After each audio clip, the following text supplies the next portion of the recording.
بسم اللہ الرحمن الرحیم۔ السلام علیکم ورحمۃ اللہ۔ تمام معزز سامعین و ناظرین کو انفارمیشن پوائنٹ پلیٹ فارم پر خوش آمدید۔ سامعین و ناظرین، ہماری آج کی ویڈیو کے اندر ہم جانیں گے اللہ کے سپرد کہنے کی فضیلت، اللہ حافظ کہنے کی فضیلت۔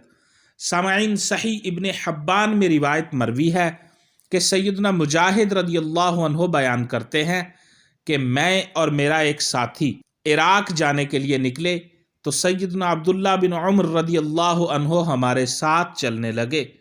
الوداع کا مرحلہ آیا تو سیدنا عبداللہ بن عمر رضی اللہ عنہ کہنے لگے کہ تمہیں دینے کے لیے میرے پاس کچھ نہیں، البتہ میں نے رسول کریم صلی اللہ علیہ وآلہ وسلم سے یہ سنا ہے، اللہ کے سپرد کی گئی کوئی چیز ضائع نہیں ہوتی، چنانچہ میں تم دونوں کا دین، امانت اور آخری عمل اللہ کے سپرد کرتا ہوں۔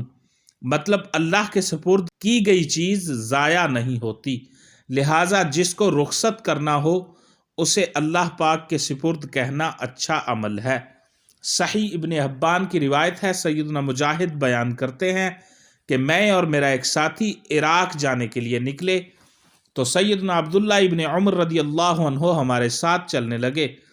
الوداع کا مرحلہ آیا تو سیدنا عبداللہ بن عمر رضی اللہ عنہ کہنے لگے کہ تمہیں دینے کے لیے میرے پاس کچھ نہیں، البتہ میں نے رسول کریم صلی اللہ علیہ وسلم سے یہ سنا ہے کہ اللہ کے سپرد کی گئی کوئی چیز ضائع نہیں ہوتی، چنانچہ میں تم دونوں کا دین، امانت اور آخری عمل اللہ کے سپرد کرتا ہوں۔